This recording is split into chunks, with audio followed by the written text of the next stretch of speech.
I'm Cliffy, and I don't know why I move around so much in this video.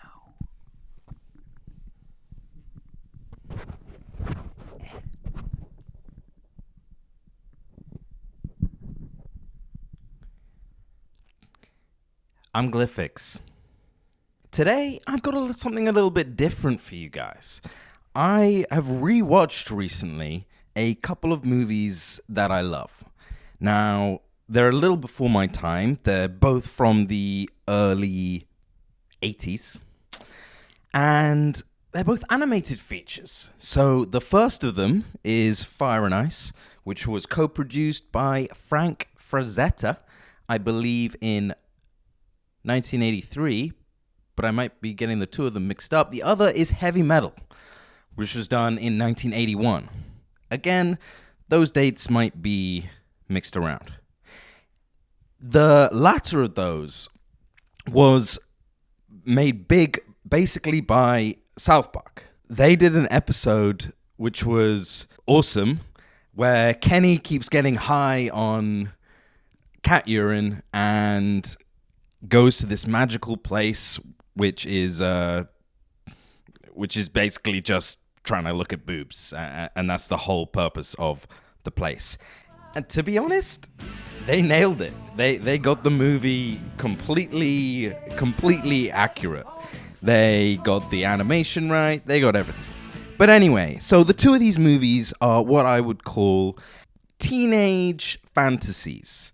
They're really kind of aimed at that younger audience.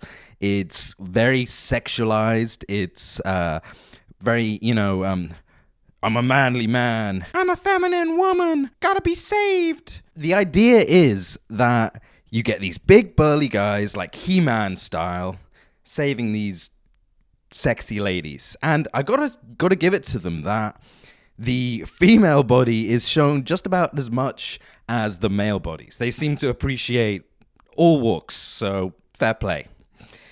Now, Heavy Metal is certainly the more well-known of the two, and it's good for its own reasons, and Fire and Ice is good for its own reasons. To be honest, overall, for me, Fire and Ice is where it's at. So Heavy Metal basically starts off with this evil orb, right? I know it's weird, but it starts off with an evil orb. Do not try to escape.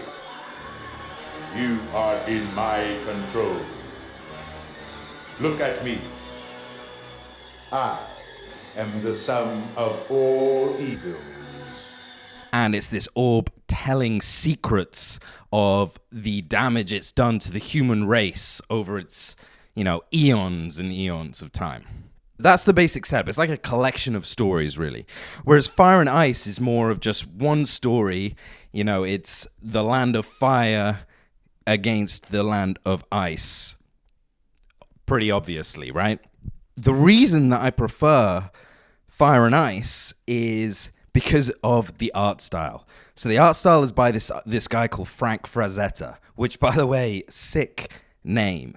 He's known for doing these really classic, recognizable style of art. Like, when you see some of the artwork, which I'll put on screen, you will recognize the style, and not as his, but you'll recognize okay, I know what we're talking about here, because he's the perfect best example of a particular style of art which fits into this, like I said, kind of teenage fantasy sort of setting. Burly men with barely any clothing, sexy women with barely any clothing. There's barely any clothing in general. I love his art style. I absolutely love it. Unfortunately, the man passed away when he was like 80-something, 82 or something. But I would love it if we could get like a Dungeons and Dragons in his art style. That would be awesome. Bit more on Fire and Ice. So basically, the setup is you've got the evil Lord Necron, great name as well, who's commanding his ice battalions, and he's creating ice and pushing ice spikes into the Fireland's territory.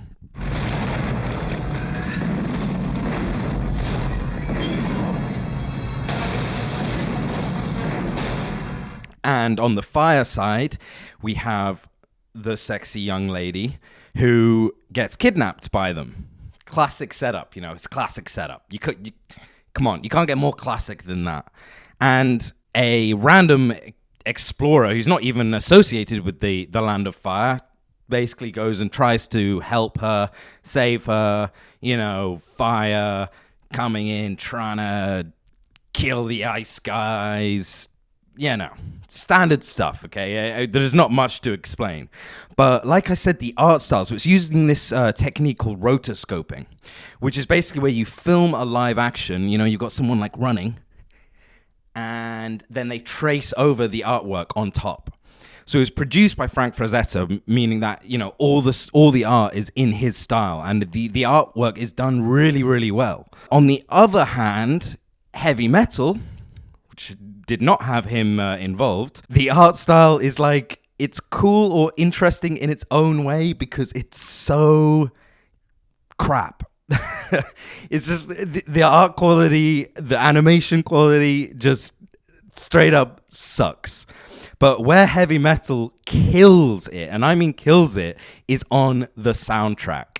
The soundtrack is all this old school heavy metal kind of stuff. Things like Black Sabbath, Sammy Hagar, all this stuff that is like really heavy hitting, and it just fits so perfectly.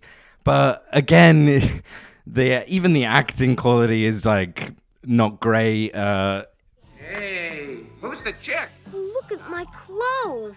Who's gonna pay for the dry cleaning? I demand you return me to my office immediately. It's bad in a sort of charming way. It sort of makes you think, wow, this is cheaply made. But nevertheless, it's still a good movie, but kind of more of a fun one to watch. It's fun getting into the music and, all the kinds of things they're trying to do. I mean, there's straight up nudity in that one as well. Whereas Fire and Ice is a little more tasteful. Not an accurate description, but it's more tasteful. It doesn't mean it's tasteful. Fire and Ice, like I said, is where it's at when it comes to the story. Heavy metal's more, the music and just generally kind of, it's a bit sort of funnier because of the badness, but still a good movie to watch. So, I mean, that's really it, I wanted to recommend both these movies. If you only got time for one, Fire and Ice. If you got time for both, hey, watch them both. If you want to see where South Park got their episode from, Heavy Metal is, it's a fun watch. And they're both only about an hour and a half or less, so, Anyway, thank you all for watching. My name's Glyphix. Please subscribe and drop a like on the video. By the way, I respond to all my comments, literally all of them. So, I don't know. Tell me, what do you think of them? I hate it when people ask for comments and say, oh, tell me what your favorite movie is. If you feel like you've got something interesting to say, let's hear it. All right, see ya. This is subliminal messaging. To subscribe.